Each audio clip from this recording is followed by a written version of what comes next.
this is a good one. Ready? MAID. MAID. Yeah. Medically assisted, what is it? Medically assisted death or suicide. They don't want to say the word. That's literally what it is. So basically, when a person gets to a certain point in their life where the government sees that this person is at this point in their life where they don't want to be alive, and the government's like, yes, okay, that's okay. Sign this piece of paper and we'll do that for you. Like, I understand for, like, maybe people that are, like, in a vegetative state or, like, their cancer is, like, literally, like, you know, killing them. But as for, like, somebody off the street that can't stop doing drugs because they don't have the support or the resources they need, can literally walk in and say, like, that, and the government can go either yes or no. And if they say yes, that means that person, maybe they're like 30 years old or whatever, gets to legally commit suicide. Okay. I don't know the exact details.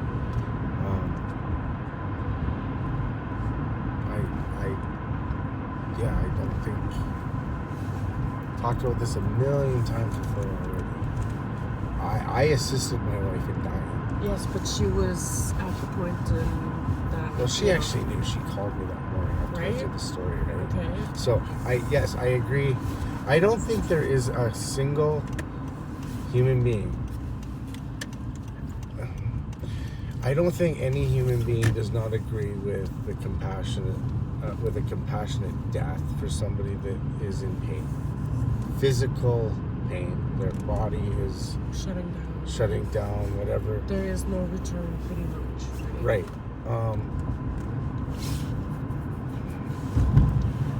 Death can't be an excuse for life. Right? Well, I don't That's know. what you're trying to say. I'll use your word. How they could monetize that it's okay for some addict or somebody that, you know. You took what I've been saying and really broadened it, but I'll agree with you because I've said it.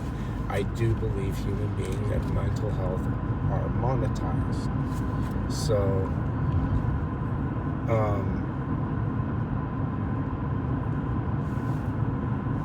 I don't believe that anybody should be able to apply to die if they...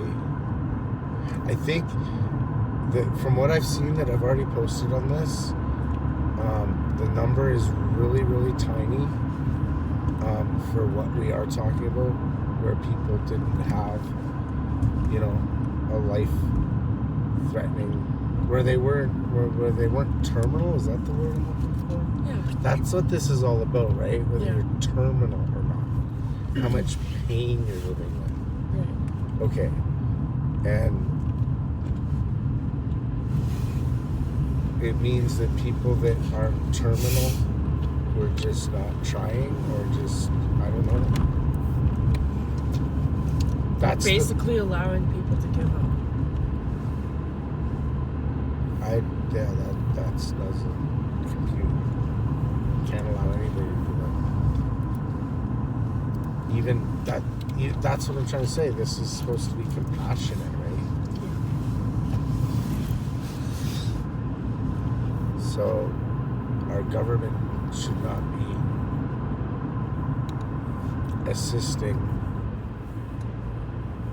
the death of anybody that is not facing terminal illness. It's disturbing to know that anybody would get through the cracks of this, I guess, is the bottom line, right? That's kind of what I'm trying to understand about the world we're living in now. Nothing to do with just MAID, assisted dying, because again, I believe in it. I'm wondering where wondering where even the greater good stopped caring about the greater good. Because we're told by our governments that this is what laws are for, to prevent the chaos and blah, blah, blah. And that they do things for the benefit of the greater good. And yet, the greater good is humanity, isn't it? Collectively. You would think. That's my point. Common ground. I've given up looking for common sense. My new slogan is common ground. And then my brain is like, well, my brain is like, well, what does that mean? Common ground and common sense are almost the same thing. And at this point, I'm like, no, they're two very different things.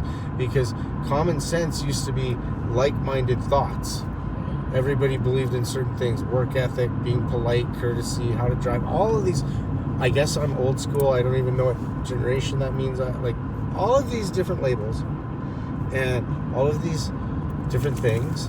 And we've lost sight of common sense. So can we worry about common ground? And common ground to me is now at this point survival.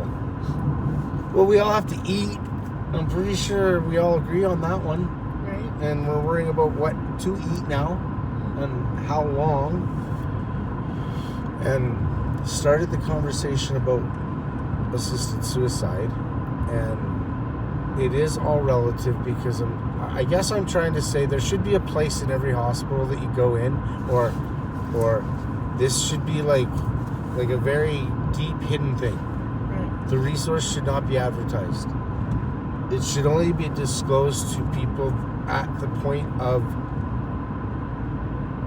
what's the word I'm looking for? Diagnosis. Yeah.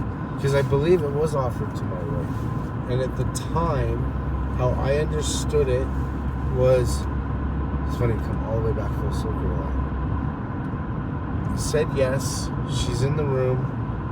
One doctor enters. This is how it was literally explained to me. One doctor enters the room, because even the doctors don't get to see each other. One doctor enters the room, injects half of it, leaves the building. Another doctor enters the room within like a half hour or something, injects the stuff that actually activates it to do what it's going to do. And then your family go after the second doctor leaves. They don't know each other, nothing like that. Family gets to go in, and I was the person that just pressed the button, and the button were met. Right. So she's in pain.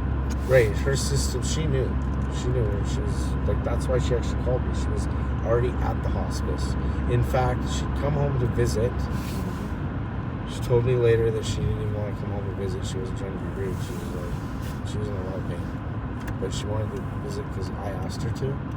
But when she said to me, it's time to go back, she didn't even go back to the hospital. She went back to she went straight to the hospice.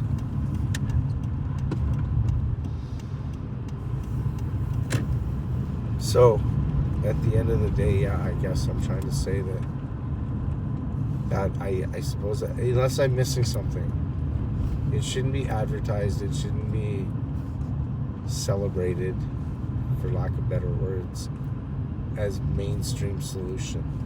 I guess that is exactly how I feel about it. If somebody's diagnosed with it, then they should be said, these are the solutions. It's an option. Yeah.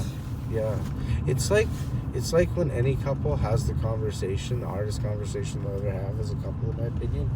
Like, if something ever happens to me, please don't let me live like a vegetable. Rude way of saying it, but I don't want to be hooked up to life support and a machine breathing for me. If I can't function and take care of myself, I'm pretty much there. I have DNR.